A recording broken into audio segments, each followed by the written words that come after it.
What's up, everybody? Welcome to Allsmith. Today I've got one of my favorite people on the planet on the show. He is a father, a husband, an entrepreneur, an inventor, and a coach. He is the caretaker of the People's Jump Rope Company and the founder of RX Smart Gear. Today I'd like to introduce Dave Newman. What's up, man? What a nice intro. Thank you for having me. I like that you changed that on your Instagram. I really appreciate the caretaker of the People's Jump Rope Company. Where did that kind of come from? That. You know, I was thinking about it one time and, reflecting and just remembering back the beginning, the origin of how the company came to be. And, I've talked about this. It was never supposed to be a business. And it was the people that wanted this thing that I made in my garage and kept asking for it and pulled me into commerce, because I couldn't afford to just keep making them and giving them away. Mm-hmm. The demand got so great that, we had to start charging for it just so that we wouldn't go bankrupt. Totally. I honestly, I give all the credit to, the people that wanted this silly little thing that I made in my garage and forced me to give it to them. So it is the People's Jump Rope Company, and I'm just trying to do right by it and, keep putting out good products. And you're doing an awesome job by consistently and continually problem solving. We're finding gaps within the market or a need for certain complexity improvements, right? With single undercrosses, double undercrosses, like a speed rope doesn't fit all of those problems. And something that's cool from my lenses is that, like, you observe that you provide new tools that are then relevant to the individual where they can use the appropriate tool for the task. And that's very similar to what you and I have talked about. I love that you said the garage, because it's like being in the garage is just like, that's OG CrossFit. That's having a garage beer with a buddy. That's building memories. That's working hard, getting a little pump or working hard. But then simultaneously, you don't use a screwdriver for everything. You don't use a hammer for everything. You don't use a saw or a lawnmower for everything. And you're doing a great job within the space of fitness, not just CrossFit, but all of fitness, providing these unique tools that can problem solve. Is that something that you ever thought about, or in the beginning where you just like, I'm playing to kind of solve some of my own problems, and then eventually, like you said, the people kind of gave you the feedback, which then gave you direction? Really it was just very selfish. All of it started from very, very selfish endeavors of my own needs. And, I have an issue, I got to resolve it. I have another issue, I want to resolve that. And so I think a lot of our original products that we brought to market were just things that I had made for myself, for my own use. And the cool thing in that is when you don't have the other distractions of how are other people going to think of this product? Does it look sexy enough? Is it marketable? Or any of those things. You take all of those kind of periphery concerns out of a product, and it's simply, does this work for me? Like, is it getting the job done? Mm-hmm. And starting from that simple core focus, and then you can let things kind of fall into place after that. So that was. I love that answer, man. Something that comes to mind there that was not included in your intro that I'm going to add personally and selfishly. An artist doesn't make things trying to get the approval of and validation of the external public. They're making it because they believe it's dope. Right? So I would also say Dave Newman, the artist. The artistry of like, okay, how does this handle feel in my hands? How does it feel to jump with my arms a little more forward versus a little bit back? And like really paying attention to the detail orientation as to not just the creation of the tool, but then what's the narrative that comes with the creation of the tool? How do I teach people to use this appropriately, effectively, consistently, with consistent language, not just with myself, but then digest that language to my team so everybody's kind of on the same page? And that's something that I think takes artistry. It takes consistency. And it's like the art of coaching, right? But it's the art of invention first, and then that bleeds into the art of coaching. When I say some of these things about artistry, I would assume that's not on your headspace at the onset of development, but comes over the course of time of like, I want to do this the Dave Newman way. Yeah, no, that's awesome. That's a great analogy and a great way to think about it. And yeah, you're right. There's a lot of nuance to it, and subjectivity, obviously, right? Like I try and ground things in physics and just math, even, right? Just as far as like, there's an equation there, right? There's definitely an equation there. So how do we excavate that and apply it to what we're doing and make it useful and make it simple?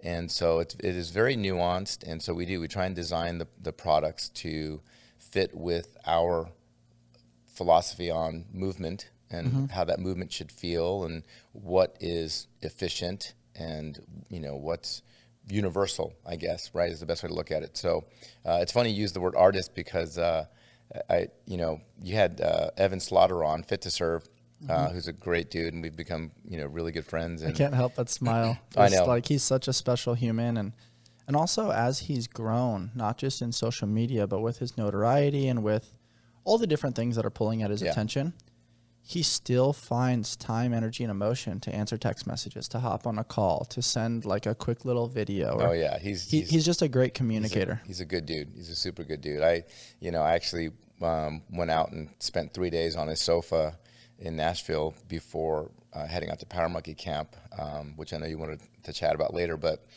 so just really got to live on his couch and hang out and kind of go through his day with him. But my point being is that I coined a term I don't know if I coined it. I feel like I did, but I didn't. Content creator is just too generic. Is too blasé. He is a content artist. Yes. And so I don't know if he's using that now, but that's what I call him. He's the content artist. He's not just a content artist, but like, he reads between the lines and finds ways to create humor around things that we all think about but maybe don't say. Yeah. Right? Like, hey, I'm doing this thing and there's this look at the CrossFit mom, and I'm going to do this thing that's like kind of sexy but kind of inappropriate, and it's like he bleeds the line so well. Yeah. And he's such a special man that really has overcome adversity. Big time. He's vulnerable about it. Big when time. I had him on, like, we just had a blast. Yeah. And it was almost like there wasn't enough time in the podcast to really just like absorb all of Evan. Right. And I'm really excited to have him back on. And I mean, that dude is so busy now. Every time he travels, it's like he's got so many different obligations and things to play with. And so being able to just pin him down, I'm very excited to get him in that same chair that you're sitting in. Yeah, absolutely. We actually filmed a kind of a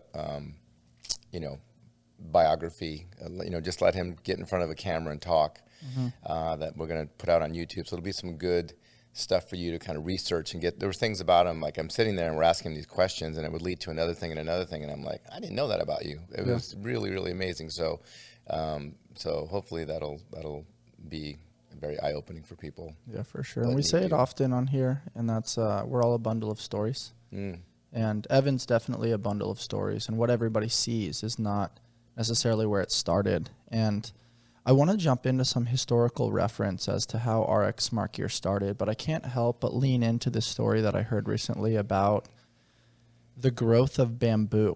And it seems a little randomized and in the clouds, but what I mean by that is at the onset of development with a business or with an idea, it takes a long time before people see it. And the bamboo plant is the epitome of this, where you plant the seed, you tenderize the soil, you try your best to give it love, give it attention, maneuver it so it's getting optimal sunlight and water. For 5 years, the bamboo plant never sprouts. And people are like, I didn't know that. Hey, dude, why are you giving so much time and attention to this? And they don't see it. And it doesn't meet the human eye. So people are like, you're wasting your time. Stop doing the thing. But what happens after year 5, Dave, is it actually grows 9 feet within 9 weeks. Wow. Everybody sees that. And they're kind of like, oh, man, in 9 weeks, that thing took off. No. In 5 years and 9 weeks, it took off. And so that is the process of relationships. That's the process of entrepreneurship. That's the process of the human experience that Instagram doesn't always capture the 5 years. It captures the 9 weeks. Good point. Right? And Edgar Allan Poe always says, all that we see or seem is nothing but a dream within a dream. Just because it's not seen doesn't mean it's not taking place.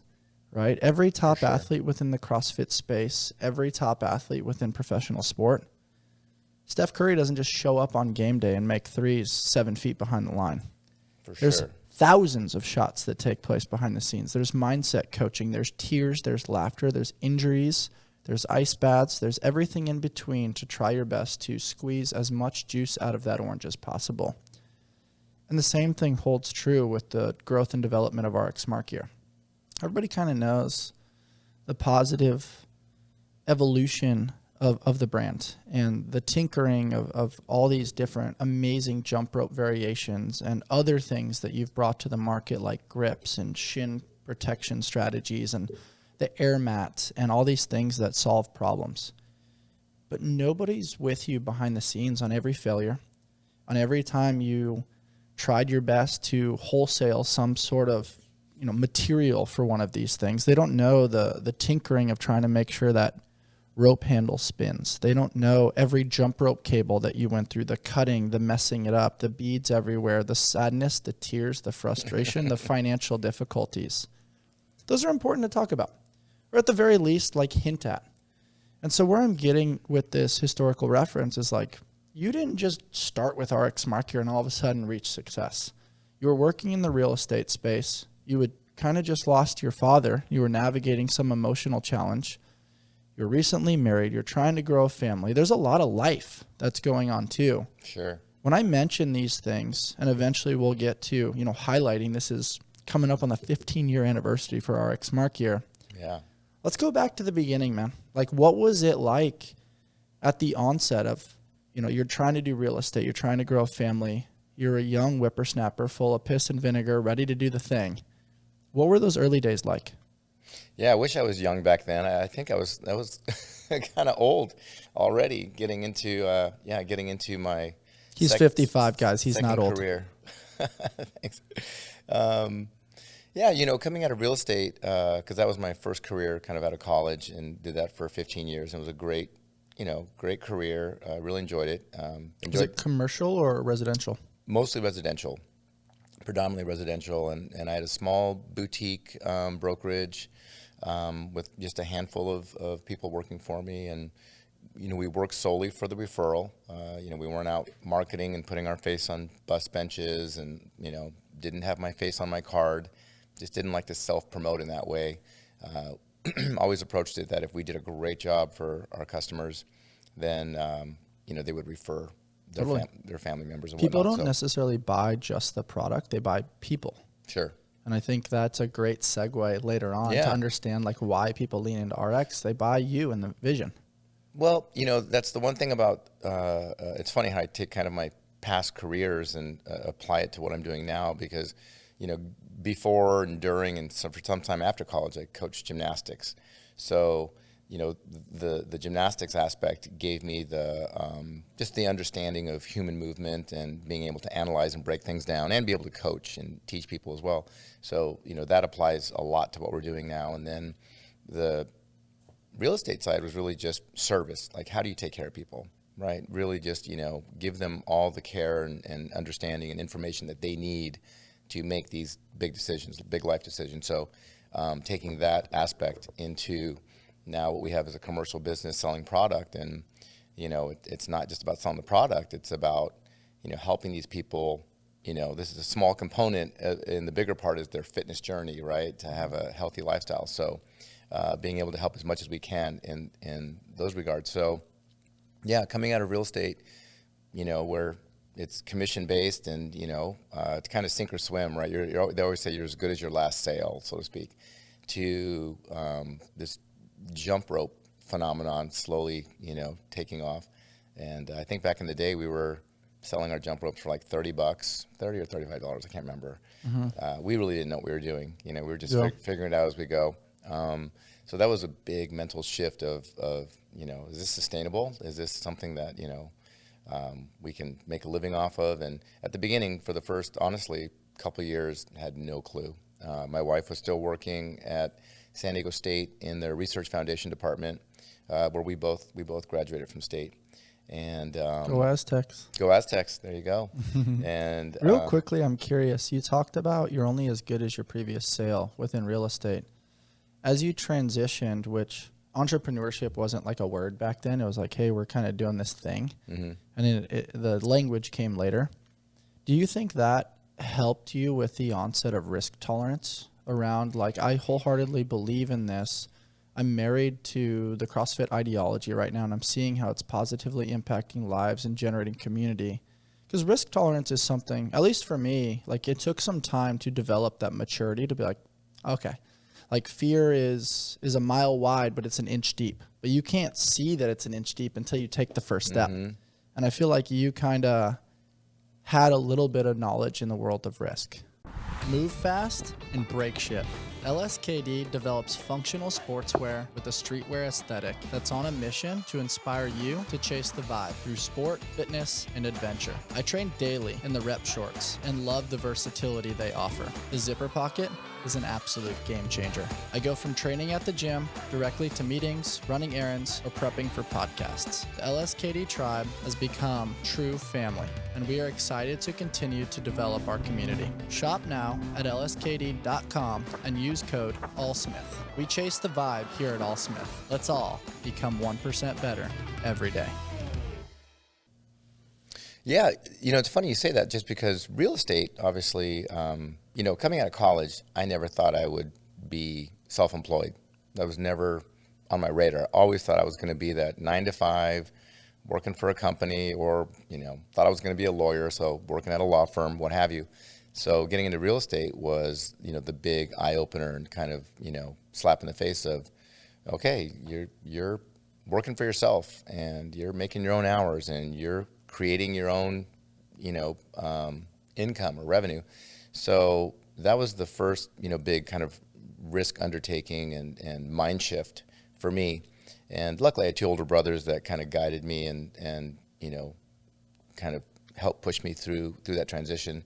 And then so into the, the jump rope business, the big shift there was from, making large commissions that could take you 30, 60, 90 days to earn a large, several $1,000 commission, to selling one jump rope at a time for $30. And it's like, holy cow, how's this going to work? You have to sell a lot of jump ropes. You have to sell a lot of jump ropes. So yeah, so that, that definitely was risky and was a concern. But, there was overlap. I kept trying to do some real estate as the jump rope thing was growing, and my wife was working, and so her job had good health care benefits and things like that, because we had 2 kids and a mortgage and car payments and all that. So totally, you can't be too crazy. You can't throw caution to the wind entirely. But totally, that's also what I recommend for like up and coming entrepreneurs. I think in this day and age, people are kind of like, go all in.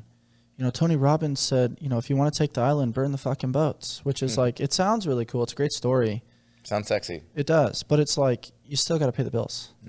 Right. And like, we've had some of these like heavy, deep and real conversations about that. And it's like, it's really a good, healthy conversation, in my opinion, where it's like, you don't have to just jump into the ocean and figure out how to swim. You can kind of like, okay, I've got an anchor here. And then I can gradually kind of play with this too. And Joe Rogan talks about that a lot. He's like, hey, find the thing that lights your heart on fire. Keep working your job. Keep treating people appropriately. Keep doing the next right thing as you build this other thing. And you're learning this other thing. And you're elevating and delegating. And it's a process. And it's fun. And it's playful. And it's part of the human experience. But if you just jump all in and you're just playing in the sandbox again, but you can't pay your bills, that's what I'm seeing a lot from up-and-coming entrepreneurs, is they're just like jumping all in and allowing the emotion to dictate the logic. And it needs to be this healthy ping pong of like push and pull between, hey, I'm being a responsible adult, but I'm also in pursuit of this passion that I think can positively impact the world. Sure. I think it's a combination of passion, as you mentioned, having a passion to want to grow something or create something, but that has to be driven by work ethic. So like you said, knowing that, okay, I got my 9 to 5, or I've got what's, floating the bills now, And then you burn the midnight oil working on your passion project, trying to get that going. And that's what we did in the beginning. Yeah, I mean, with a very conservative though, like I said, we kept the business in our home for over 2 years. And I was. What was that like, man? Was it just like storing stuff in the garage? Was it like you sitting there with a headlamp, like you're smashing coffee at 10 p.m.? Like, what was that experience like? You know what? I look back on them fondly, honestly. My wife doesn't, because at the time, she was working. So she'd get up and she'd go to work at San Diego State. And, I would have the staff come over, and, we grew, I guess pretty quickly. Before we left the house, we had 10 employees, full-time employees coming into the house every single day. Oh my gosh. And so we literally, we have a small house. It's barely a couple thousand square feet, and we, ripped the carpet out of the front living room just because it was getting trampled on, just so gross, with all the foot traffic. So ripped all the carpet out down to concrete, lined the tables with work desks or the Home Depot work tables, and the garage was where all the jump ropes were made. All the production was done in there, and then inside was kind of the admin and customer service and shipping department, and everything was in that front room and dining room, I should say. And the staff would come in, they'd go put their lunches in our refrigerator, they would help themselves to our snacks in our cupboards, and my wife would come home to a mess every day.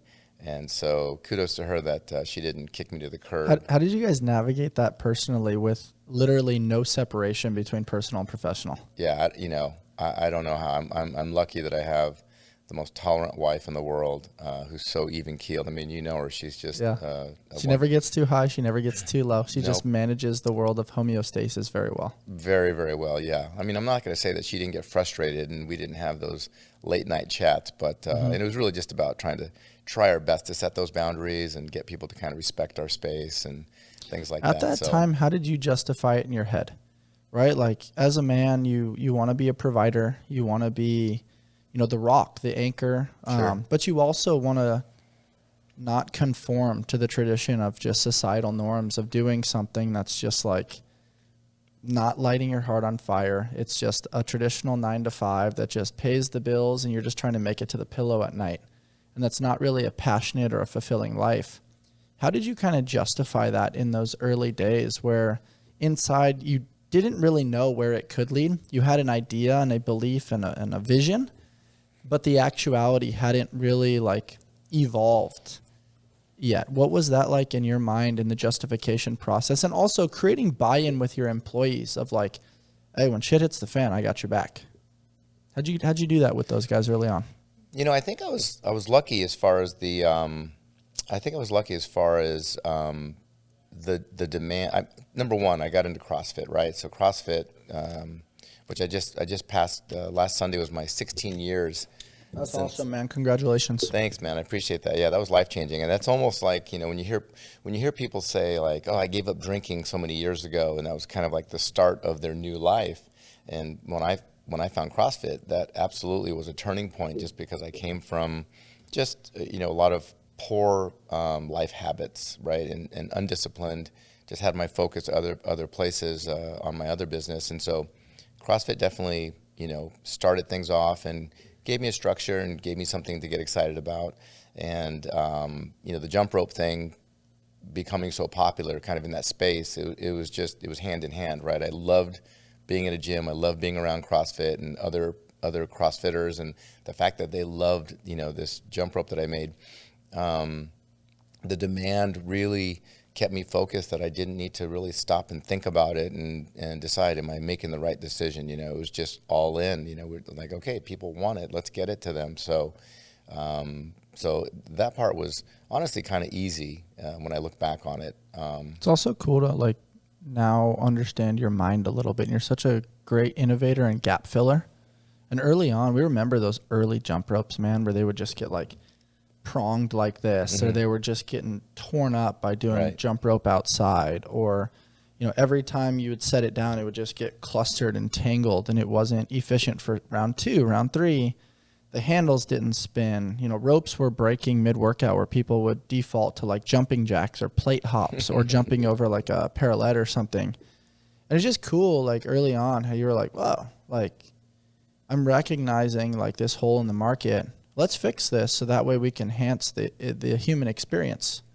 And I don't know, looking back, it seems so simple, but it's also like so many other people had the opportunity to do this and they didn't.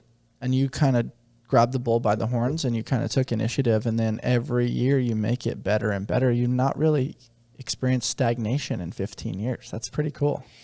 Well, I appreciate that. I you know, I don't know if that's true. I keep thinking, you know, what are we, what are we working on? Like, what's the next? That's a tough thing to get into. Is like, what's the next thing, right? And getting caught up in that. But I always say, innovate or stagnate. You know, and so we always try and stay on that innovation train. And you know, with the jump rope thing, again, I can't take credit. It was no, you know, brilliance of, hey, the market needs this. It was, hey, Dave Newman needs this. I'm getting my butt kicked in these jump rope workouts, and I got to figure out why I'm so bad at this. So that was just a singular, simple focus that I happened to address for myself. What was the first product that you guys made?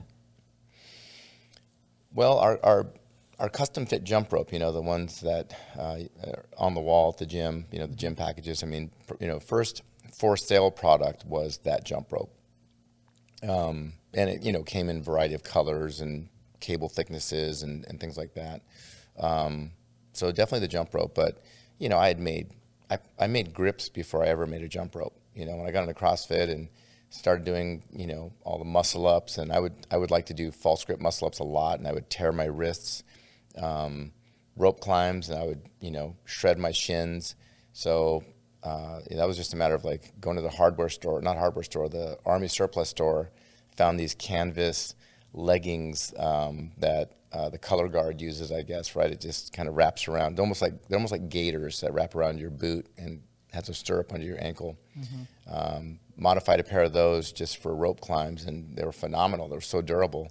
And, you know, grips, I was literally finding leather material and shaping it and cutting it and sewing my own straps onto them and doing things like that for muscle ups. And so those things came to market later. The jump rope was the thing that kind of took off first and got some traction. So yeah, it's been fun. It's been fun trying to, you know, figure all that stuff out. And again, it's just, you know, I don't lay in bed thinking like, what's the next thing I can solve? It's always something that I encounter. Like, oh man, this really sucked. How can I, you know, for myself, how can I fix that? Well, you're living. You're living Yeah. through the experience, and then the experience then dictates the next move. And also for anybody that knows you, like Dave Newman's a little bit of a gear guy. Like your cars are typically outfitted a little bit with some of the really functional things. Like you dress very well, and you update and innovate yourself as well.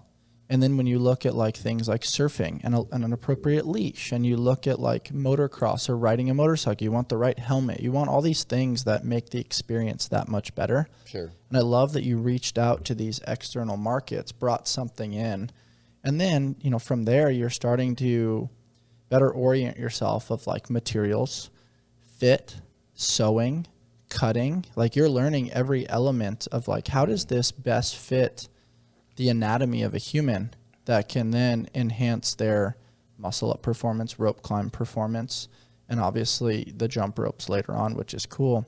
How did you develop the idea to like customize it where colors became a thing? Was that around the time when like a lot of these bigger brands were starting to customize shoes and things like that, where, you know, you can make it individualized to the person?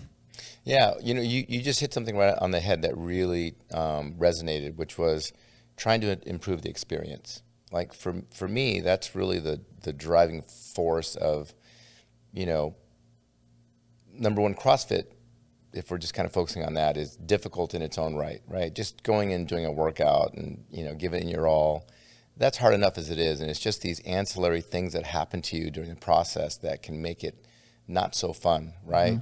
Banging your shin on a missed box jump, you know, ripping on muscle ups or on the pull-up bar, things like that.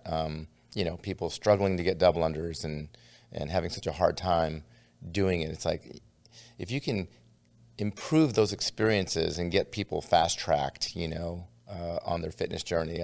I just feel like that's, will keep more people involved, more people will stick with it. So that's a big driving force. But regarding the customization part, again, kind of fell into that. I mean, or stumbled into that. It wasn't really motivated by anything else other than, the handles that when I started making jump ropes, I was buying a bunch of different jump ropes first, trying them out, figuring out what I liked, what I didn't like, and then started Frankensteining those parts together. And the handles that I happen to like the most, which is the handles that we still use today on our basic custom fit, that handle came with a foam sleeve that would just slip off or would disintegrate over time, and so into little crumbles. And I was walking through the sporting goods store and walked past the tennis section, and they had tennis overgrip, and all these different colors and things. And again, you just kind of see something and just go, I wonder what that would be like. And so, thought, wow, that's cool though, to like lean into tennis like that and just combine two worlds. And like the way you described the crumble of that, I mean, we see it on pull-up bars, dip bars. Yeah. And that just is not fun anymore when it changes that type and it becomes messy and convoluted. Like the fact that you saw that early on was cool. Well, the thought was, I mean, what sport relies on their grip, more than just about any sport. And of course, tennis is right at the top there. And so I thought, that might feel nice. And so bought some and, cut it down and wrapped, my first set of handles and thought, wow, this really feels good, and then on top of that, it's like, oh, wow, and all these different colors and patterns, and you can customize it. So, yeah, that was just, again, kind of trial and error and stumbling into it and things working out. So we, I take credit that we were the first ones to ever wrap a jump rope handle with tennis grip. Nobody ever did that before we did. That's really cool. But now everybody does it, which is kind of cool. Yeah, for sure. How did you get into like the really spinny handles? Was that looking at like bearings from like a skateboard wheel, or like what was that ideation born from? What do you mean spinny handles? So like your guys' handles spin like very, very well, especially on some of the speed ropes. Our speed ropes, yeah. And I always think back when, I was into skating and, always trying to put some WD-40 or get the best bearings on that wheel, try to go fast down the hill or have the smoothest ride. I was never good at skating, but I was kind of like the poser that tried to be good at it. And I don't know, those two things seem to connect a little bit. Where did your ideation come for the spinny handles, and how was that development born? Well, that's a good story. There were a couple of motivations that drove. So you're talking about our Evo speed ropes.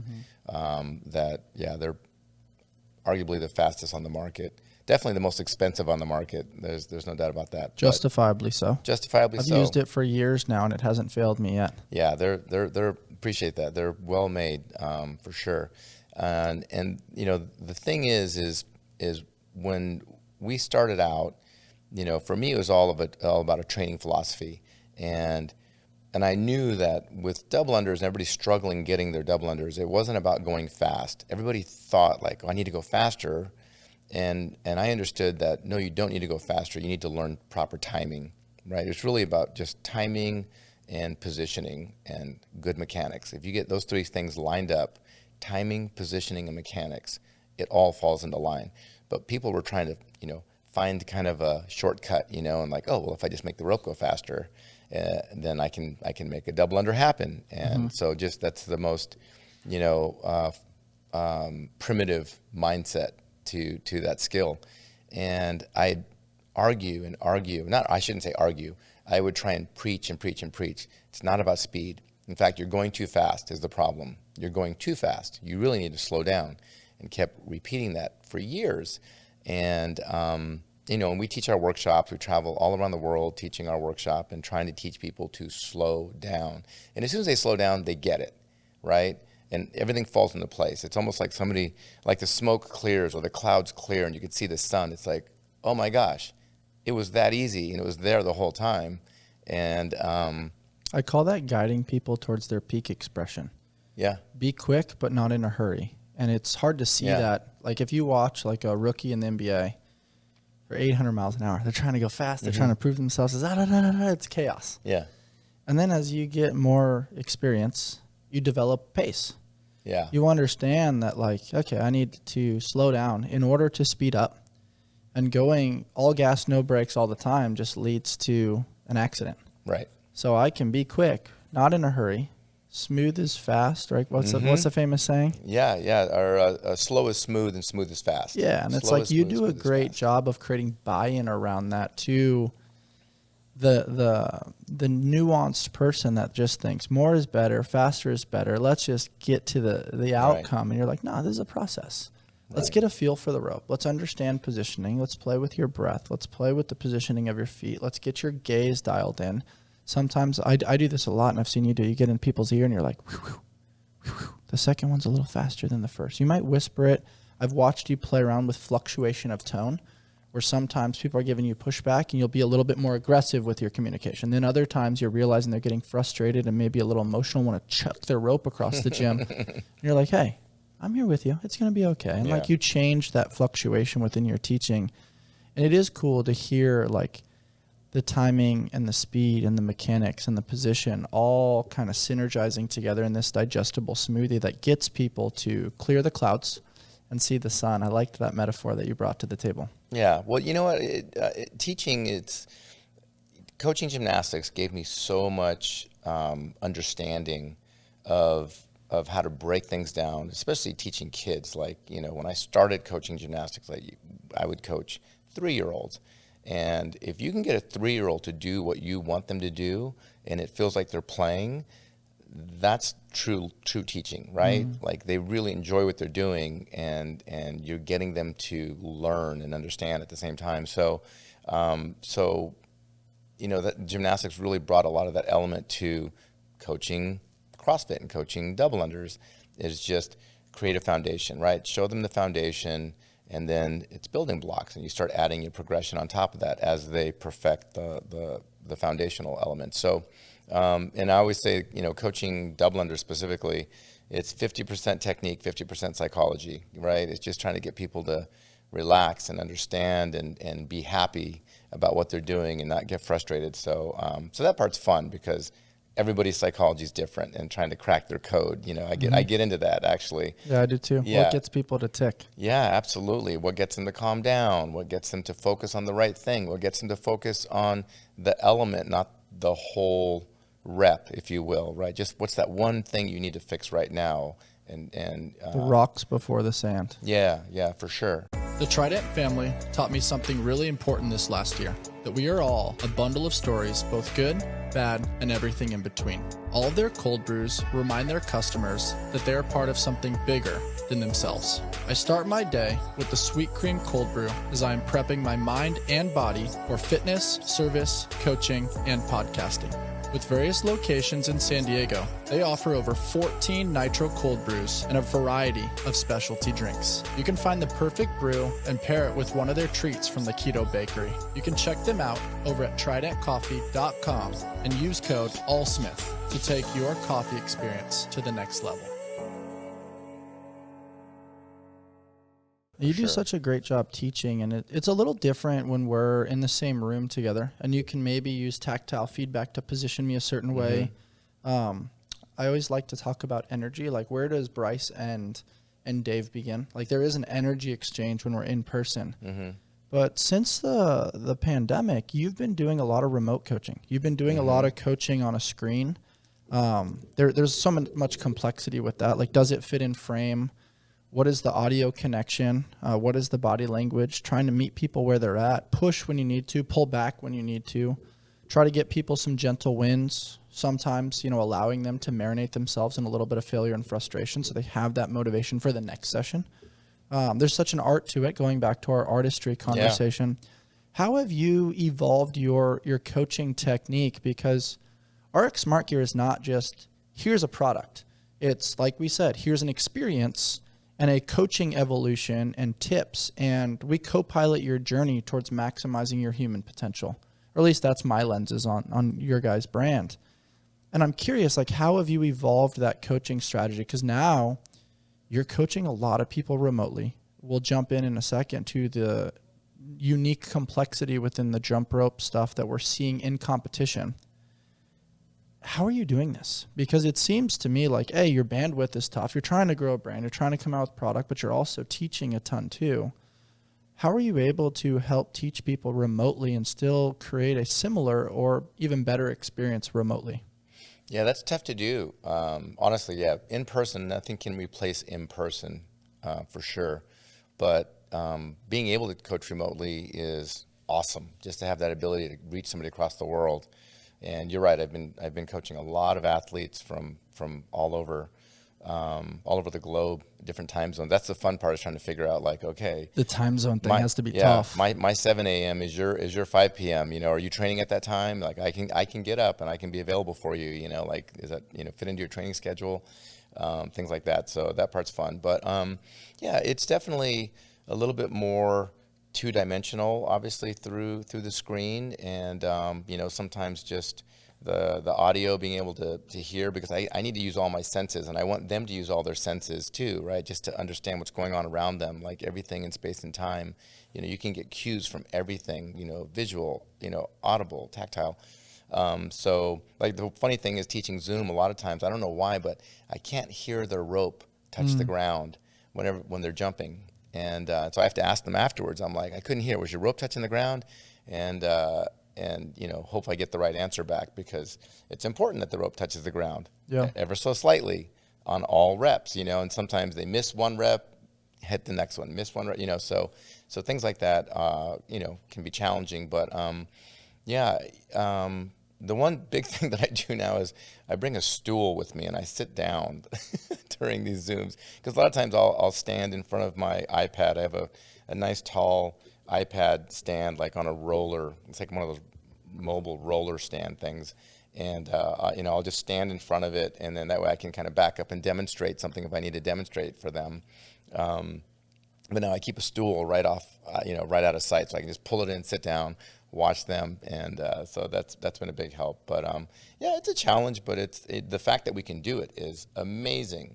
It's amazing. Like, I'm so happy that it affords us that opportunity to connect and help so many people in different places. So yeah, I've been enjoying that a lot. Have you had any major breakthroughs that come to mind in the remote coaching space around, like, maybe working with an athlete and them feeling like they don't have any hope with single undercrosses or double undercrosses or triples, or just positioning for doubles and, bigger, higher volume sets, and then all of a sudden at the end of that hour session or so, you're like, wow, like, we're really making a difference?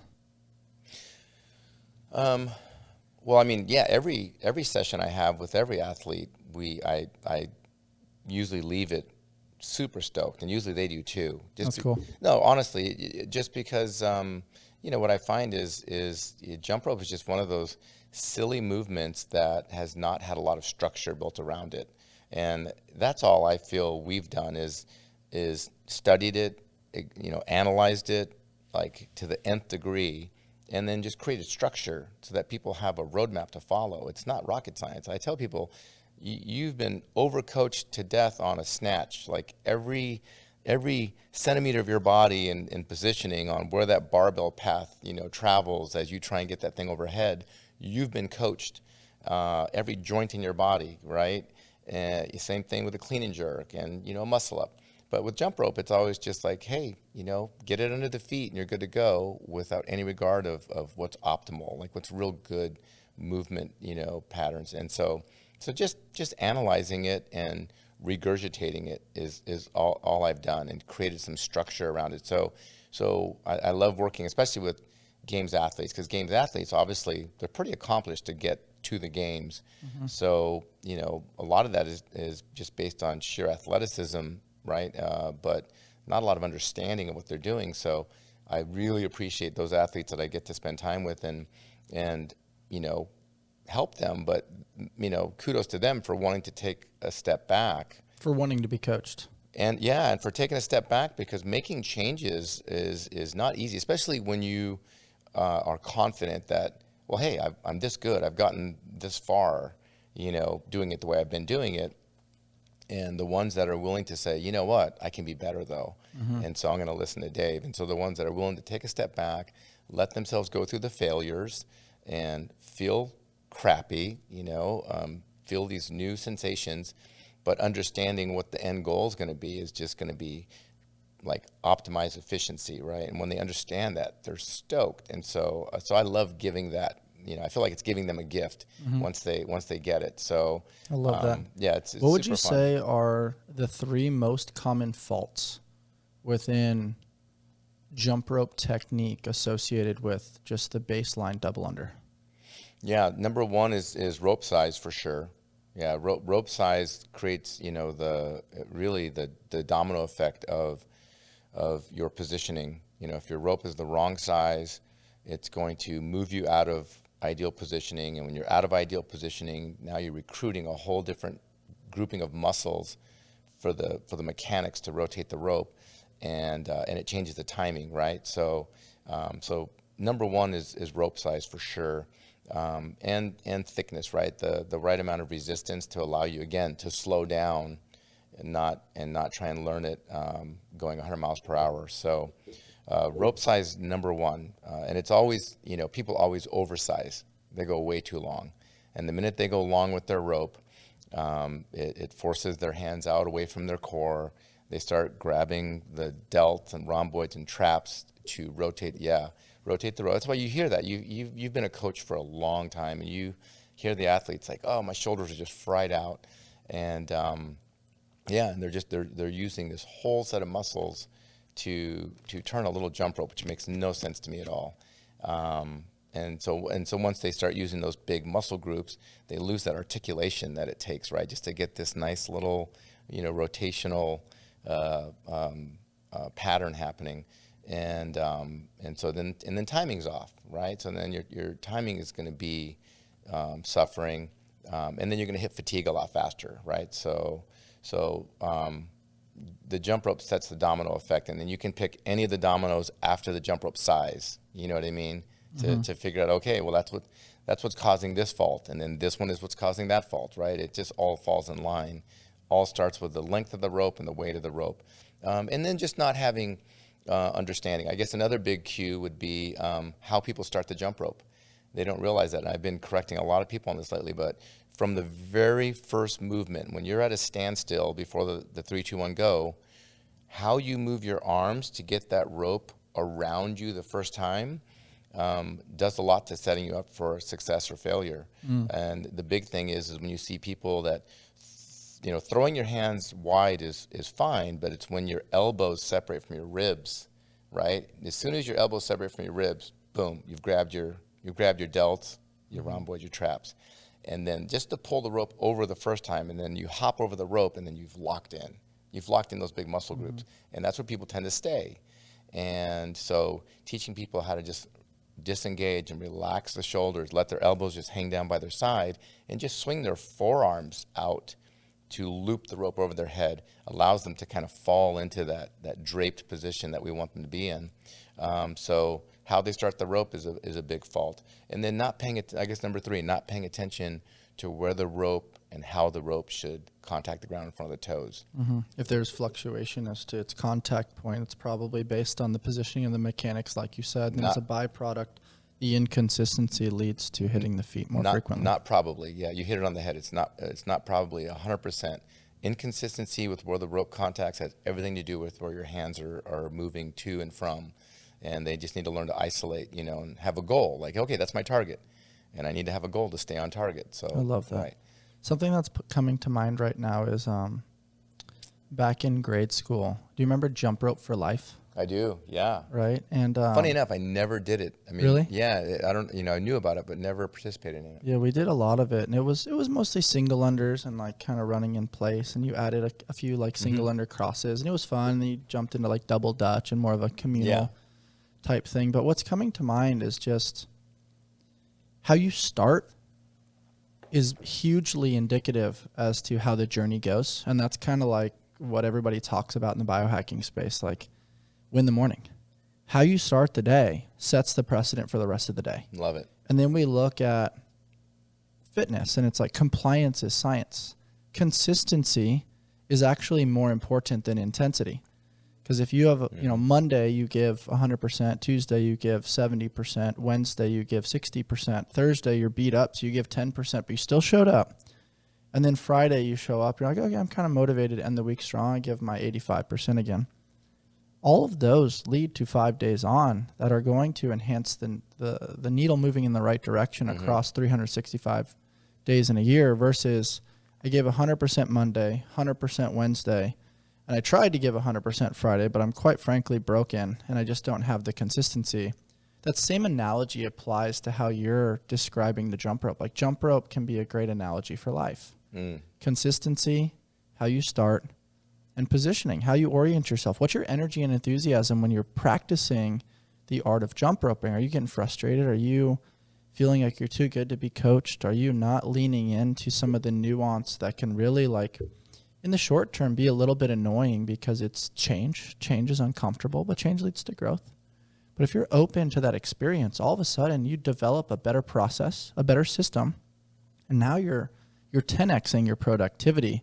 But it took 2 weeks to get there. And it's hard sometimes because our world right now is married to short-term gratification. Right.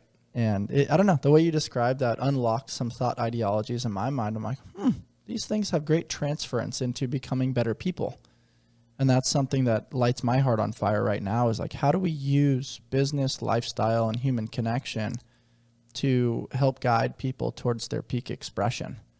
And that to me is the human experience. And I love that jump rope fits within that.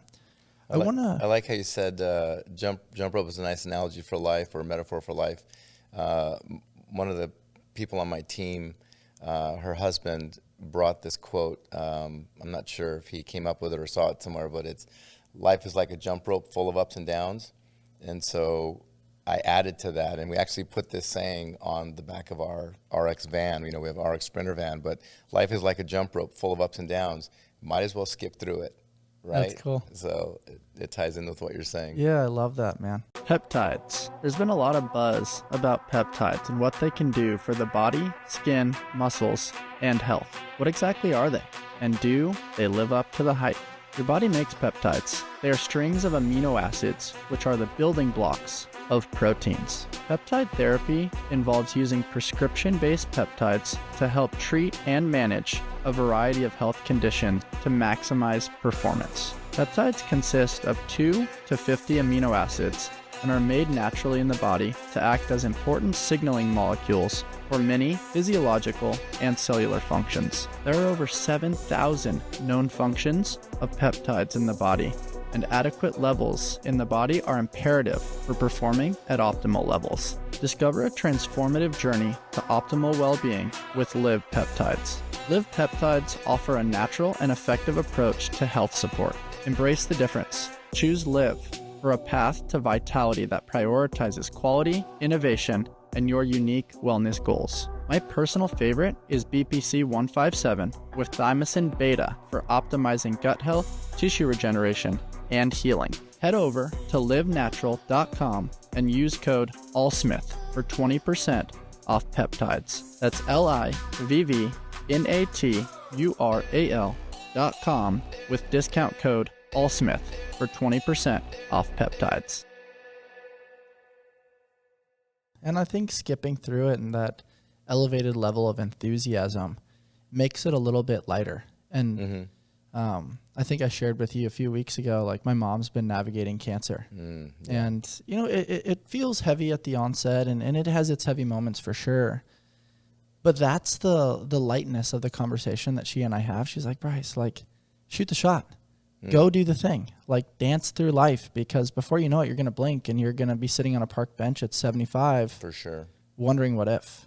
And I love the concept of just like dancing through it, sharing that human experience with other people, and then making the most out of it where it is artistry, it is playful, it is fun. And like we lose sight of that, right? Like up until 18, it's in the backyard with imagination, and we don't get stuck in the rat race or the matrix yet. We're not just in pursuit of money, money, money. We're in pursuit of like, whoa, let's create something that hasn't been created yet. Yeah. And when I think of your evolution in entrepreneurship and RX Mark here, I think of the famous Emerson quote of you being a trailblazer. Do not go where the path may lead. Go instead where there is no path and leave a trail. And now we've seen other jump rope companies kind of come to the market and try to do it. And they do an okay job. They create some cool products, but there's more to it. There's the landscape of what's behind the scenes. There's the energy that you feel. There's the consistency. There's, okay, that handle's cool. Let's try another handle. It's the willingness to continually be enrolled in the process and keep seeking those edges and pushing the boundaries against what we believe is possible. And I think you guys continue to do that. And also, when you feel yourself reaching that level of stagnation, which I believe stagnation is hell's waiting room, you're like, okay, I need to bring somebody else in that can ignite some fire, or maybe bring a different lens that can deconstruct my bias a little bit. And you've done a great job of that with Crystal, pulling her in and seeing like the new merch that's come to the table, seeing the new product designs, the new livelihood and energy, and just watching how you guys orient yourself. It's a really cool thing, man. And I believe all these things should be highlighted in bold, exclamation points, underlined, triple time. Because, Dave, you're celebrating 15 years in business. Yeah. Like, when I say that out loud, like, hopefully you get some goosebumps or the hair on the back of the neck stands up. Absolutely. What comes to mind when I say that out loud? And you know, we just went down history and in memory lane a little bit, but you're approaching 15 years. And you're now like, okay, we're here. What's floating to the surface for you? You know, yeah, it's funny. You know, when you say, what do I think about when I hear that? Definitely a little sense of pride, right? A little sense of pride, like, wow, you know, we've been around, you know, and we've kind of been through those ups and downs, and we've survived a lot, and we've thrived a lot. So definitely a sense of pride that, you know, what do they say? Most businesses fail within the first 3 to 5 years, or whatever that stat is.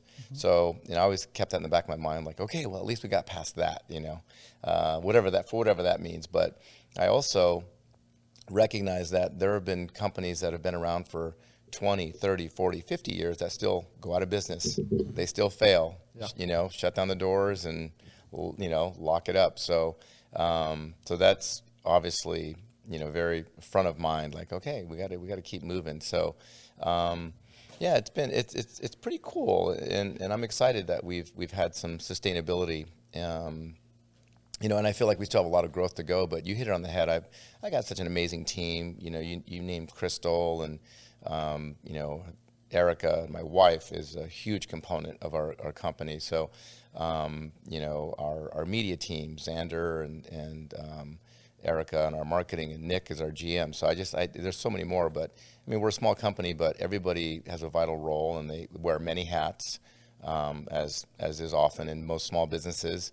And you kind of learn to get good at a lot of different things, but just a great team that all are very unified and bring their own flair and their own excitement and knowledge, you know, to the table. So, you know, I was trying to come up with my own analogy of just laying in bed thinking, like, okay, 15 years, what does that mean? And the first thing that came to mind was, well, I've thought of being 15 years old, and, well, I was a sophomore in high school.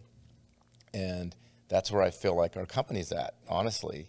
Even though it's 15 years old, I just feel like, okay, we've kind of gone through our sophomore year of evolution. You know, that first freshman year was just figuring things out. How do we get this product mass produced and get it out to people? And then the sophomore year has been, how do we refine what we're doing and make it better and make it more optimized and efficient and cost savings and all those good things. And then, you know, so now we're kind of moving into our junior year where we need to go that next level of how do we, you know, get better about our messaging and our marketing and our presentation and reach more people, right? That's going to be a big one, because I think a lot of people out there could use the information that we have.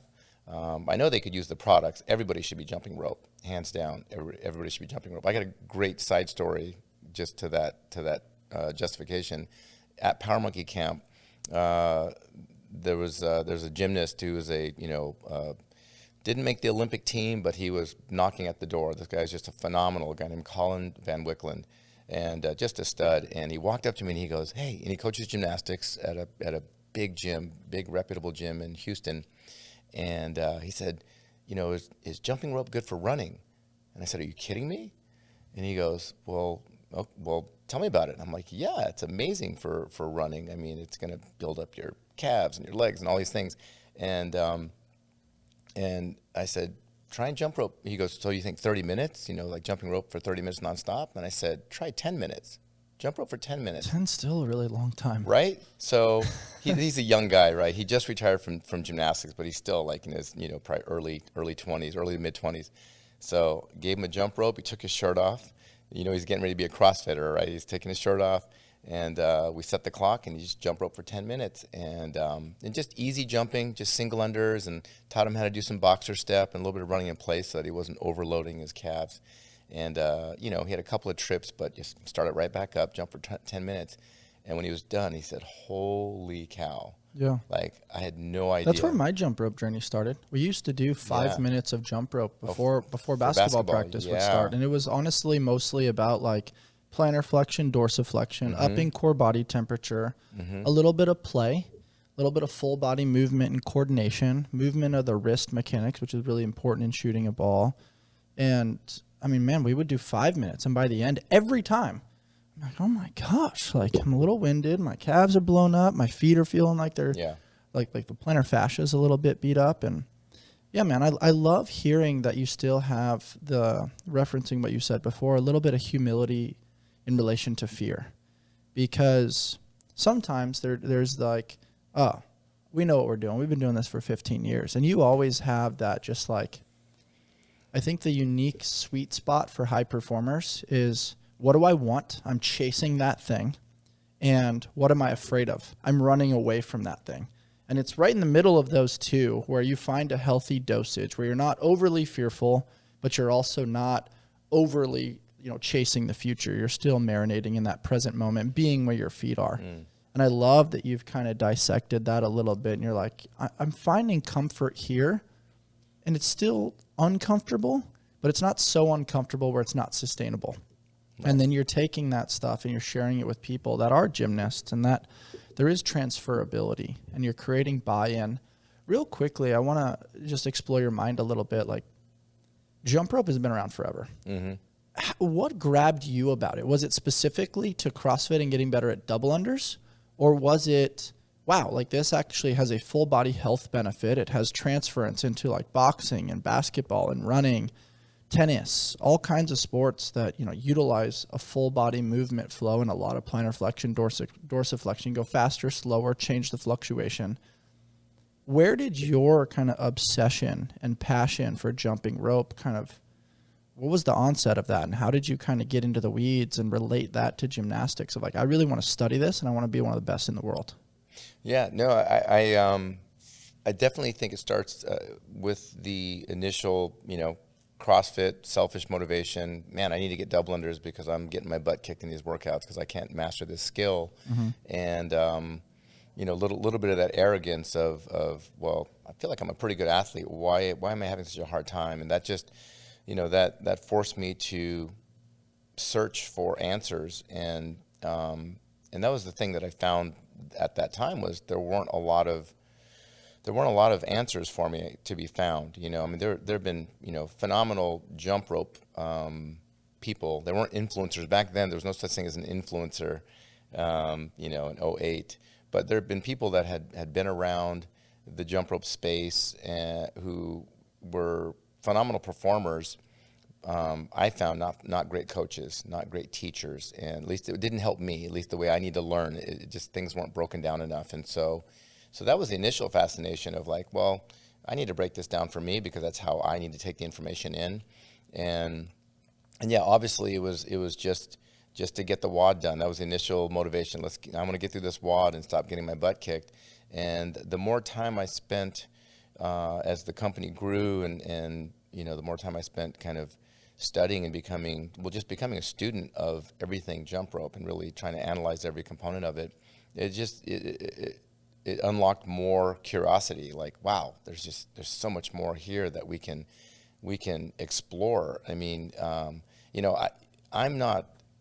will never claim to be like the best jump roper. I'm a very rudimentary jump roper. I went from being the worst jump roper in our gym to now a decent jump roper. But in the grand scheme of things, I can't do, a fraction of the things you see these amazing kids on YouTube and Instagram doing these really cool, fun routines to music and things like that.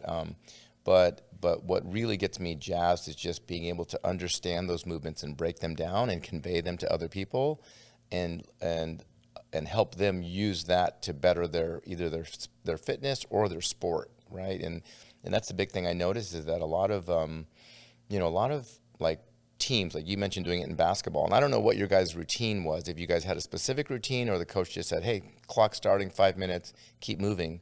But if more teams understood how to, design a jump rope, a very specific jump rope sequence that would do all the things that they want to gain out of that movement, and if they knew how to teach that to their athletes, so many teams could be getting so much more out of jump rope, just in the sense 100%. in the sense of prehab, even, right? You can just think in terms of prehab as well as rehab, but like you said, just strengthening all the little tendons and muscles in your lower legs and your wrist and all the coordination aspect of it. But there's so many different things. Volleyball players, huge. Basketball players, soccer players, all the stop and go and running and the foot agility. Football players who, linemen that need good footwork, need to be agile. We're finding, like, we've been teaching a lot of boxer step lately, because it's always been double unders, everything's very straightforward, very kind of blunt, if you will, with jump rope skills. But now we've become a lot more nuanced as far as, hey, there's a lot of other lateral movement and crossing movements and side swing movements and just things that incorporate more like neuromuscular connection, that coordination component. But the simple boxer step, which is just 2 beats per foot, boom, boom, boom, boom, boom, boom, right? That's all it is. 2 single unders per foot, back and forth. You're not shifting your body weight far outside your center line, and it's just this easy little hop. It is so amazing how difficult that is for people. Super difficult. It's wild to see, and it's just exposure, right? People just aren't exposed to it and haven't practiced that. And you're getting that beat. It feels playful, and something that I've noticed is just in my day-to-day, if it's sitting, for a couple hours doing a podcast or doing some admin work behind the scenes or program, like being able to just hop up and then go jump rope for a little bit, like vibe to some music, get some natural airflow through the nasal passage, be able to like have some gratitude for nature and feel the sun against the skin. It almost feels like a dance flow where maybe you're jumping to the beat. The other thing that you unlocked a little bit in my mind is I don't know if this is exact, but I believe our protocol was 1 minute single unders on both feet. Okay. 30 seconds on the right foot, 30 seconds on the left foot. Love it. And then 30 seconds alternating. Love it. And we would repeat that cycle for about 5 or 6 minutes. And it was difficult. Heck and, yeah. And, we weren't always like marinated to like, how many jumps did you get? Did you go the whole 6 minutes? Like sometimes it was what I would describe as like a social component where it's like, hey, right when you come out to the basketball court, that's the first thing you do. But like maybe you trip up for a second, you're kind of BSing with your teammate, and you're just getting some of that dialogue and that conversation. You're making fun of them. Yep. You know what I mean? I think that's a really cool icebreaker too within sport, because warming up sucks. Like let's just be honest. Right. Like when you're a highly competitive athlete in any sport, like you're doing the thing so often that you're gonna have stiffness, you're gonna have nuance, you're gonna have days where you're like, man, I don't want to be here today. And I think sometimes just getting some of that flow is really important. And I think it's really fun. And it also just allows for lack of variance, in my opinion, which I think there's so much variance as to like, what's the sexy warm up that we're going to do today? It's like, let's just move the body a little bit. Let's just get some flow. Let's mess around. Let's get some X's and some crosses and let's play. And I think the art of play can unlock elevation and core body temperature, fluctuation within foot mechanics, which we see ankle sprains in, basketball, volleyball, football. Yep. I think there's a lot that can be unlocked there. And like my hope is that the world starts to listen to these types of conversations, and we see jump rope usage just get used all inclusively across all sport, not just in CrossFit. CrossFit did a great job popularizing the double under. Yeah. CrossFit did a great job bringing weightlifting back into the conversation and the snatch and the clean and jerk. For sure. But it's also just like the transferability of some of these things. and how you can either create progressions or regressions to have sport specificity, I think should be talked about more. And I think that's the next iteration and the next evolution, since we've kind of loosely talked about like what's next. Yeah. Yeah. Jumping rope can be magical, man. Jumping back into CrossFit. We're in the midst of the season, man. We are. And semifinals is coming up in a couple weeks, and it's coming back to Carson. Yeah, starting tonight. Actually, Asia starts tonight. Oh, wow. Yeah, Asia starts tonight. And then, yeah, so they're kicking off this weekend in some parts of the world.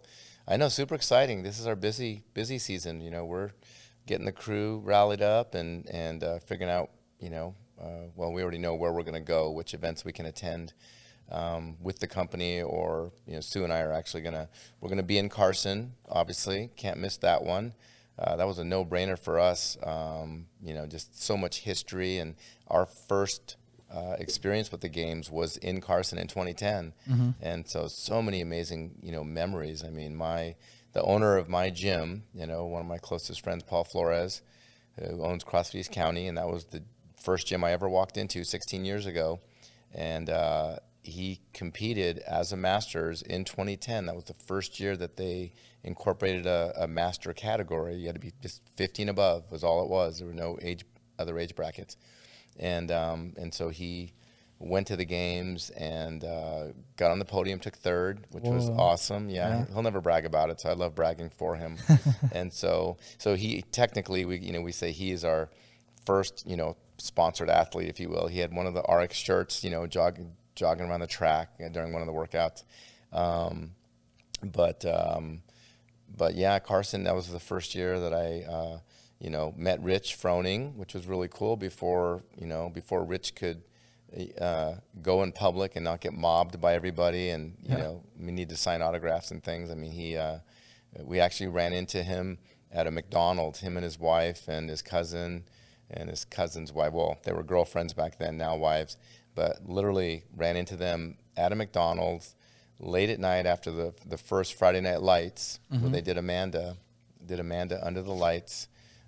Just epic, man. That, you know, just thinking back about the you know, the jet flyby, national anthem, the jet flyby, and then, you know, they did that Amanda workout, which was a tribute workout in memory of the young lady who competed at the 2008 games, who had passed from cancer.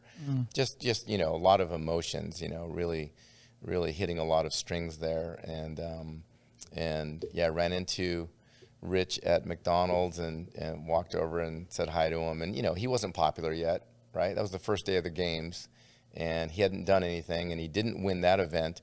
In fact, I went over and told him that I was actually ticked off at him because Neil Maddox beat him by a split second, literally, in that Amanda workout.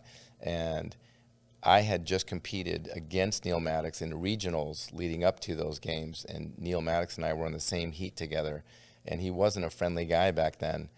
In fact, I actually hated the guy. I don't use that word loosely, but leaving regionals that year, where I was happy that I qualified, and I was, you know, a 40-year-old guy competing against these young studs. So I was just happy to be there and do the best I could. And Neil was competing for a spot at the games. You know, I think there were only a few spots given, you know, at that time from each regional. And we were in the same heat all weekend long, and the guy was just, he had this hard outer shell. He just didn't want to talk to anybody. He didn't want to make friends. He was all business. And, you know, we had totally different mindsets because I was just enjoying myself. I was happy to be there. And so I left those regionals just not a fan of Neil Maddox. And so when in the heat in Amanda, that heat that Rich and Neil were side by side, and Neil got the last overhead squat in, or snatch in before Rich did. I was so bummed.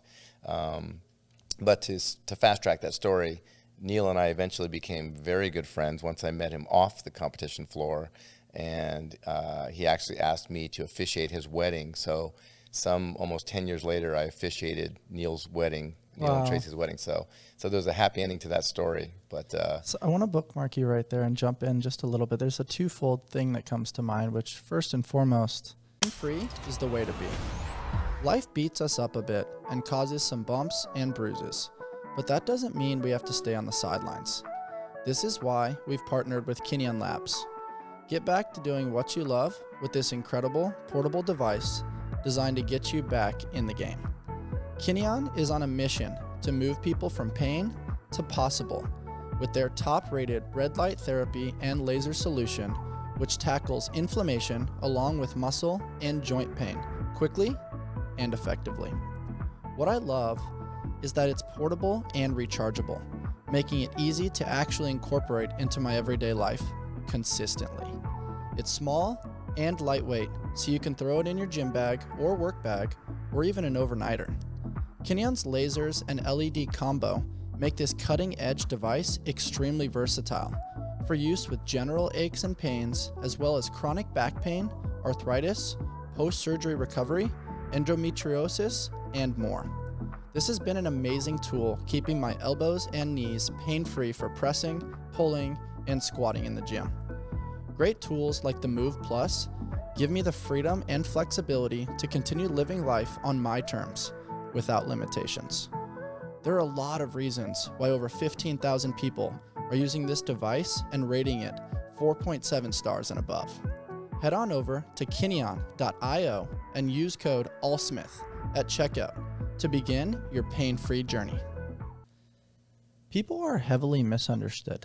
Sure. Right? Like we make judgments in the midst of, somebody in workflow, or maybe they're going through something and there's a story there that we know absolutely nothing about. Oh, 100%. And so I always try to push people to seek to understand, because maybe there is an outer shell, but there is insecurity, frustration, pressure, nuance associated with pursuing winning the CrossFit Games or trying to make it to the CrossFit Games. And sometimes you do have to have that standoffness that allows you to train at a high level and maybe isn't always nice, but you're so focused on the craft. And then there's some people that find this blend of both.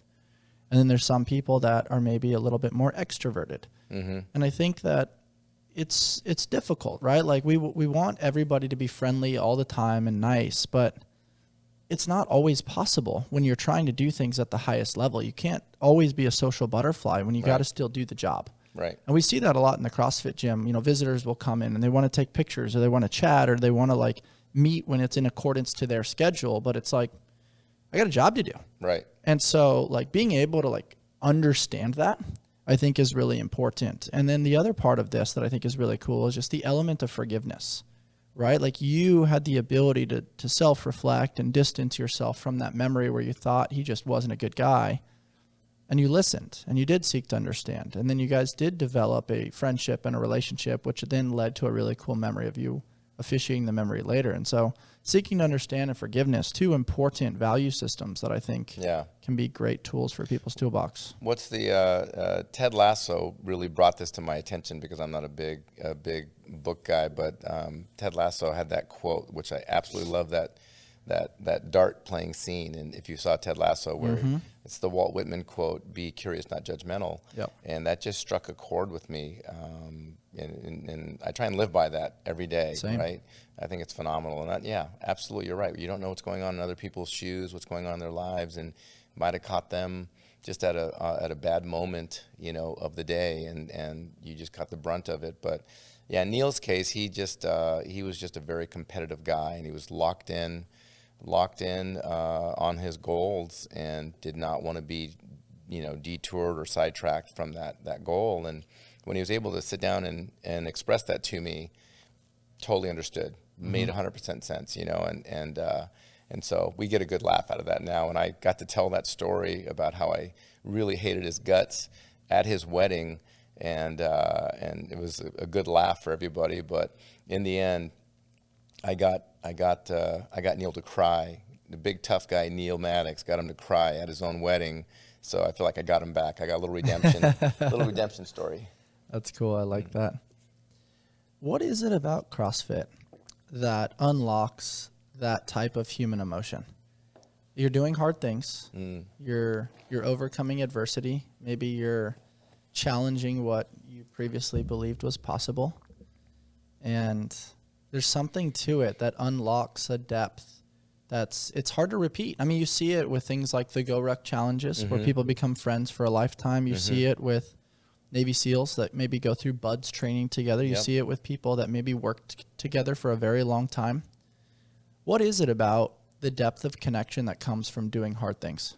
You know what? Magical. I mean, it's that shared experience. I mean, you can go even deeper than that. And I think back to, I played high school football, and when you start the season, you're doing 2-a-days, you know, and busting your butt, and it's all conditioning, and you're suffering together. And it's that shared experience of suffering together with somebody, or doing hard things, for, you know, lack of a better cliche, that brings people together. Having that shared experience really, that's the one common bond you have. Like, you just went through it, I just went through it, we just shared that together. Regardless of what you did in your life leading up to this moment, in my life, we had that moment together, and we both know that sucked. And that's something we can laugh about, cry about, talk about. So it's magical. You're right. You know, CrossFit is such a social thing for me that, I mean, I love the methodology. I enjoyed when I was trying to compete at it. That part was fun for the challenges. But, you know, now I really enjoy it just to, you know, just stay fit and stay active, and be able to do all the other activities that I enjoy doing. And obviously for aesthetics, you know, try and, you know, still look good naked. Stay attractive for my wife. Yeah, my wife's, you know, 7 years younger than me, and so she still looks great. So I need to pull my part and try and stay decent. So yeah, but for me, it's such a social thing. Like, I have a real hard time going and working out by myself. I mean, I could do it, and I could get lost in it, and, you know, get lost in my own thoughts and just get it done. But I enjoy, like, far more enjoy being in a group and just cheering other people on. You know, we could be doing different workouts in the same room, which is common at our gym, because they program multiple workouts, and so people are doing different things. So there's just something about that proximity of other people that are, you know, working as hard as they can work, just like you're working as hard as you can work in that moment. There's just something magical about it. I mean, it feels like a team. It literally feels like being part of a team. Yeah, the way you said that was magical. And I also think it's really important to note a specific element of what you just said, which is, we're in a room. There might be different workouts going on, but we're all working hard towards an individualized goal. And that's something that I do think is important to note within the evolution of CrossFit and functional fitness, which is scale for life. The Buttery Bros talk about that often. We prefer the term customized over at Invictus, and I like that a little bit better. It's a softer approach that feels more curious and less judgmental. Yeah. But something that I have seen a little bit is this elitist mentality within CrossFit of like, oh, I'm doing the thing RX, you're less than me. And it's like, no, your goals are just different. Yeah. There's fluctuation. And there needs to be things that, hey, when I do that particular movement, it doesn't feel that well. So I'm going to get a similar or mimic the stimulus with a movement protocol that allows me to be an awesome father, awesome business owner, walk my dog later, go on my 15-mile run if I'm training for something in endurance. And something that I really want to do within the conversation within the CrossFit space is like create that level of open-mindedness. And I do a lot of that with Sam Dancer and Danny Spiegel. Like, I train with them almost every day. I change the movements where it's customized to my goals of body composition and feeling good and enhancing my quality of life. And I no longer want to be the guy that is limping when I walk my dog, or my elbow hurts when I'm drinking a cup of coffee. And I think sometimes the deconstruction of ego for somebody that maybe they were a high performer, or maybe they had some sort of past experience, they never really graduate to that level. They always want to keep trying to fit the square peg into the round hole. And then they go home at nighttime and they live a life of quiet desperation. And I've been that guy before, and I've graduated and matured and evolved from that. But I do think it's a really important element of conversation of like, scaling is awesome. Yeah. Customizing is awesome. Ask your coach. That's why they're there. Let's allow that element of the CrossFit experience to become more popularized. And that way it doesn't deter people and allows it to be a very inclusive, environmentally friendly, healthy, loving, exciting environment, as opposed to like this human hierarchy that I don't think is healthy. And I've seen it a lot within the space. And like, I think people that are coming over from like Orange Theory or F45 or whatever thing, I was like, oh, CrossFit, I don't want to do that thing. And I think we can change that marketing strategy. For sure. I mean, you Google CrossFit and it's this like, oh, you're badass. You rip your hands, you do the thing. And like, that's kind of been a subtle echo within the word of CrossFit for a long time that, you know, as a fan of the sport and recognizing its value of the methodology, it's like, I love to change that. I think many people are in alignment with that. But where do you think that starts? Is it through conversation like this? Is it granting people the permission to be more vulnerable, to customize and scale and be cool with that? Or what is it about it that kind of maybe pushes people away a little bit? Yeah, you know what? I agree with everything you said. And you know, I have mixed emotions about the whole RX thing. Ironically, our company's RX. but I see two sides of it in the sense that, like, number one, I tell everybody that comes into CrossFit, scale it. You know, let's lighten it up because I want to keep people around, right? And that's the big, you know, knock on CrossFit is people come in, they hit it too hard, trying to keep up with people who've been doing it for a long time. They burn themselves out or they get injured, and then they're like, oh, CrossFit sucked, right? They had a bad experience. So I see that trajectory with people, and I'm always telling them, hey, listen, don't worry about what's written on the board. That's not you right now. You need to just, you know, start learning to move properly, get sweaty. That's your only goal. Move properly, like learn these movements, do them well, and get sweaty. Get your heart rate up. That's all you need to focus on for however long, right? Yep. And I know that, you know, if people will ease into it that way, they'll have a great experience, right? And they're learning. Every day they're learning. And their body's a playground. Like, oh my gosh, I can squat now. I can lift overhead. I can do these things. So I'm a huge advocate for scaling and, you know, not putting all their stock on, you know, what they see on the board, and that's something they have to chase. On the other side of that, you know, just me starting off when I did 16 years ago, I know that the RX was a little bit of goal setting. You know, it kind of gave me something to shoot for, which a lot of people need. A lot of people need that goal. So, you know, I think it would take a very articulate, intelligent gym owner / general manager / coach to be able to really refine that experience down for each individual person. And they should be doing that, but, you know, they can't write. They got a class of 15 people. You can't write 15 workouts on the board individually, you know, appointed for each person. So trying to find that balance. But I think you hit it on the head. I think really just making it okay and talking about it, you know, and that's what every coach should be doing to people in their gym. Like, look, stress is relative. Yeah, and I think it goes back to that dosage conversation that we had of, what are you afraid of? I'm afraid of getting hurt. Yep. Okay. What do I want? I want to be able to do it RX so that I can conform with the group, but also because I want to improve my level of fitness. So within, I'm afraid and I'm chasing this goal. Where in the messy middle can we play that gives us consistent longevity? And I think that is getting to know yourself. I mean, it's the same conversation in nutrition, right? Am I going to go carb heavy because I need glycogen to then maximize my human, you know, performance? Or am I going to go, you know, no carbs, Atkins, keto conversation because I want to enhance body composition? It's probably somewhere in the messy middle. And I think it takes time and tinkering and conversations to get to know yourself and look at blood panels and see blood glucose and how are you feeling? How are your energy levels? How are your hormones?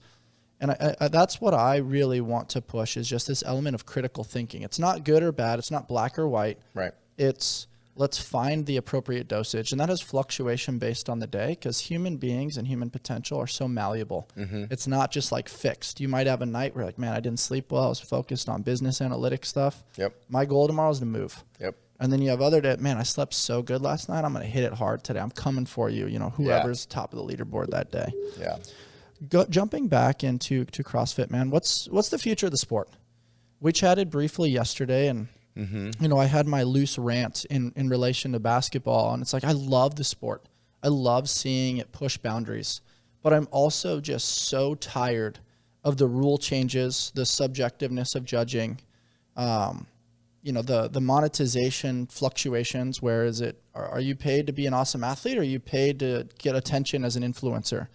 What is the professionalism of the sport? And I know Talking Elite Fitness brings this up. I know Savan and other people allow this to float to the surface of conversation pretty consistently. But from the lenses of somebody that's been a business owner in the space for 15 years, participating in the sport for 16 or so, what do you think is the answer, to making this professionalized and the future development of CrossFit? What is something you did as a child that you no longer do as an adult? For many, that answer is play. RX Smart Gear allows for your daily workouts to turn into play and exploration. In my training, the Frevo rope gives me access to a versatile rope that I can take with me wherever I go. On the road, at the beach, to the park, or playing at home, RX Smart Gear jump ropes fit my needs. We at Allsmith trust RX Smart Gear. Their gear is always reliable and gives me peace of mind that I will have top-notch equipment to support my health and fitness journey. Hop on over to RX Smart Gear and use the discount code ALLSMITH to shop their latest cutting-edge gear. Have your gear work with you and not against you. Wow, that's the $1 million question, right?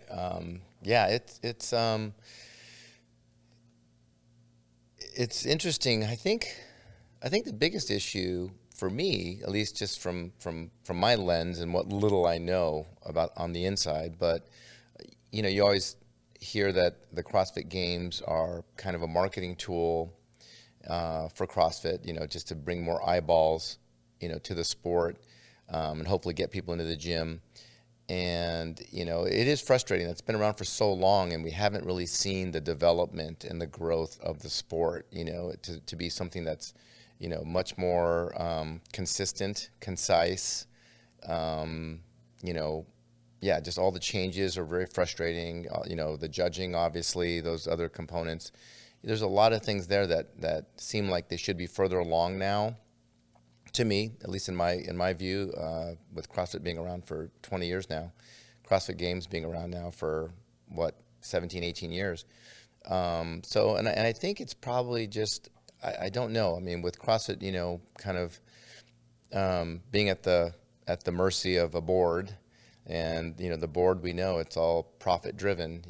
What are the margins looking like? And I don't know if they're sold on the games being such a strong marketing tool for the brand, but I just feel like that's what it would take. It would take either CrossFit to realize, like, okay, let's go all in. Like, this is our biggest marketing tool, and it's going to bring the most bodies into the affiliates, get the most eyeballs on us. So let's do it right.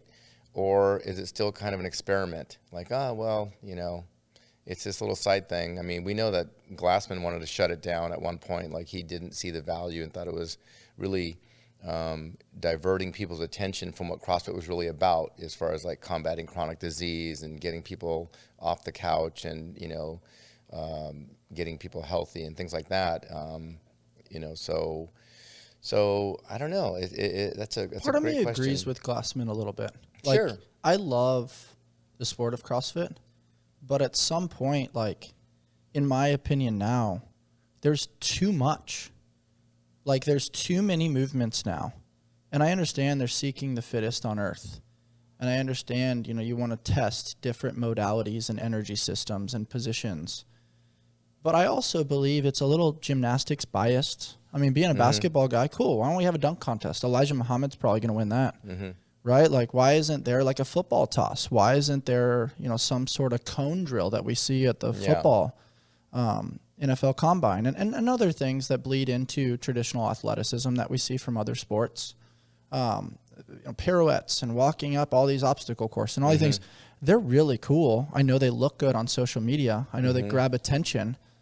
But it also is like more. And from a business standpoint, is more better, is better.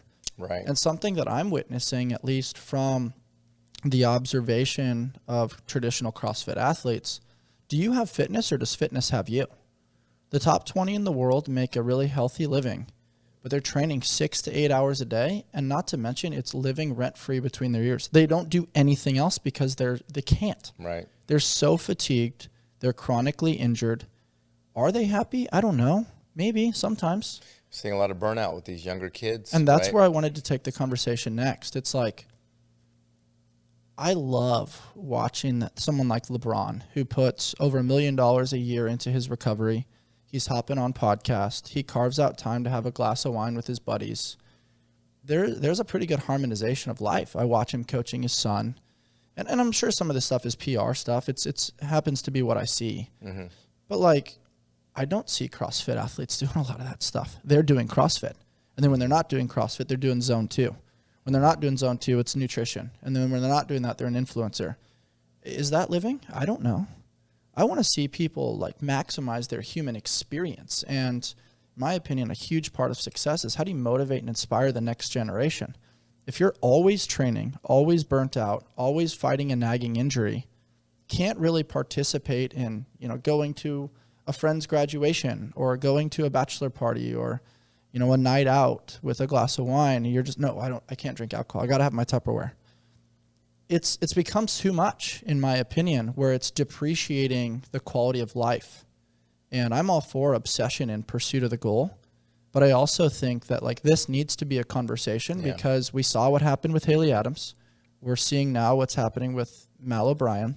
There's other people that follow suit that are just like, I don't want that to be my life like that forever. And then some people carve out a great path like Danny, and she's created her brand Girls Who Eat, and she does an amazing job of like living her life, but also, doing the CrossFit stuff. And there's other athletes that do a great job finding that balance, but it is difficult to see, like, is this becoming something that's depreciating the world of fitness, or is it so much focus on marketing and squeezing the juice out of human potential to see what's possible that it's become a human science experiment? Right. Yeah. So many great questions that you pose in there. I mean, honestly, it's still fledgling, right? If you really get to the scheme, down to the, grand scheme of things, to me, it's still just a fledgling sport. And, again, whether it's professional, I mean, people are making money doing it, so you can call it professional, but there's a lot of other aspects of it that are not so professional, right? So it's just so new, and I think. I also just want to note, like, I think it's very important that, like, I do not have a hatred or an animosity towards CrossFit by any means, but I do think it's important to challenge and push back. Yeah. And like allow these conversations to play a little bit, because the other side of that is people are staying out of the bar. They're going to, a gym. Mm-hmm. There is community components in there, and that's how they're choosing to spend their time, energy, and attention and their money. That's a pretty healthy way, to live your life. And there's so much positivity that happens within a CrossFit gym and depth of connection. And, I'm at that age where a lot of my friends have kids, and watching the kids emulate the parents and play and then connect with other kids. Like there's a lot of positivity to unpack too. Well, that's just I think that's the general CrossFit that we were talking about earlier, right? Yeah. That's the stuff that we enjoy and we see the benefit from.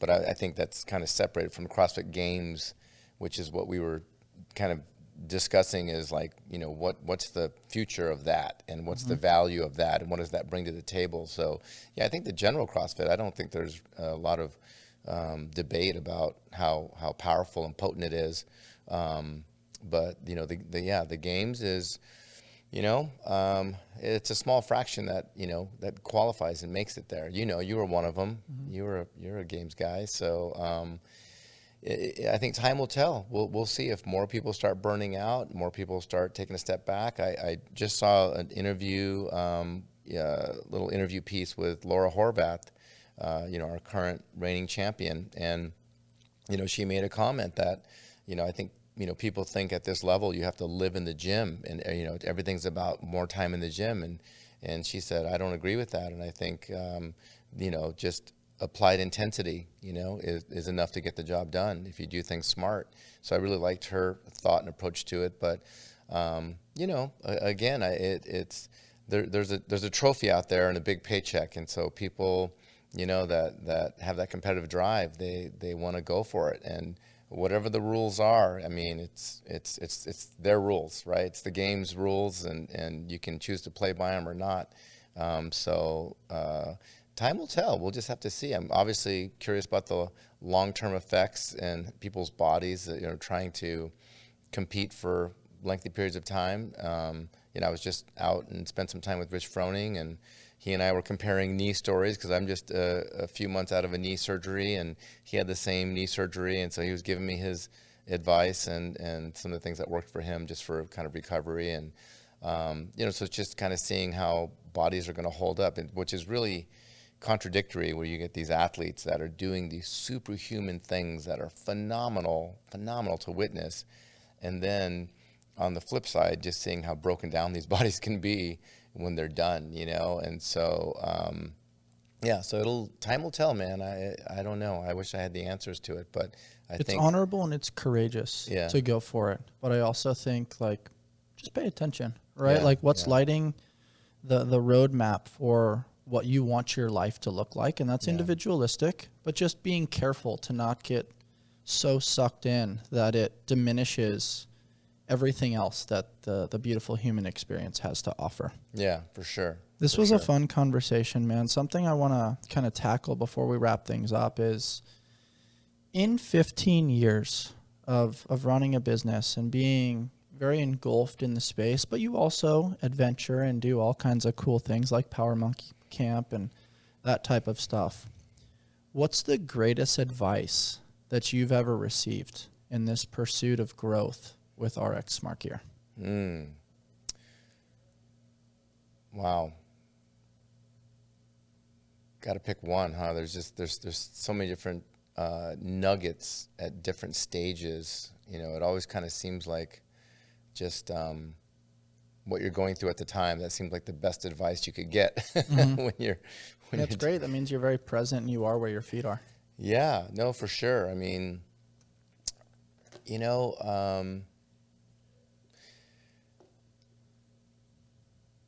I think having a business is, and I was asked to speak at an event through the law firm that does all of our IP and for small businesses, and so I was on the panel, and I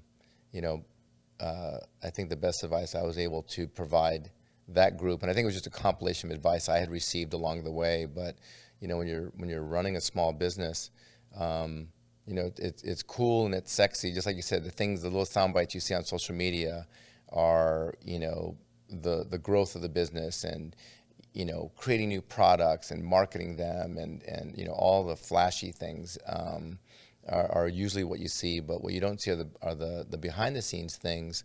So I kind of broke it down as like playing a team sport, or let's just say football. You could use basketball in the same realm, but playing football, when you have a small business, you got to play offense and defense. You really do, right? And so to me, offense is like that forward moving. How do I get my product, made and marketed and in people's hands? And, how do I put the shiny bow on it, right? That's all the fun, sexy stuff. Travel around, the world teaching people, all those kind of things. The defense is the stuff that happens that is very nitty gritty, very dirty and ugly. There's so many things that can trip you up with a business. And I just mean from like just dealing with staff and employees, and dealing with government and regulation, and dealing with, insurance and lawsuits. I mean, there's so many things that come at you as a business, speaking from a small business standpoint, that you literally have to kind of like keep looking both directions of, okay, is my offense moving forward? Do I have all the plays, lined up? Do I have the right players helping to, move the ball down the field? Okay, over here, behind the scenes defense, what's coming at me? What's the next obstacle that I need to, be ready for, and how do I, get myself prepared to deal with that? And so it's a really interesting thing. So I think I've received a lot of good advice from various people, throughout the years, but really it's just understanding that there are those two parts of the business that you have to pay attention to, and be alert and be nimble on your feet and be pliable, so it's funny, you just never realize sometimes, like the first time I realized, like, wow, we have a pretty cool product and a neat little company we have here. The first time I really had that feeling was actually when China knocked me off. right? That's kind of a weird, obscure thought, right? Mm-hmm. Like you would think it's like, oh, okay, I've sold 1,000 jump ropes. That must mean people like my product. Mm-hmm. Nope. When another, entity said, hey, that's a great product, I want to copy it and like exactly and sell it as well.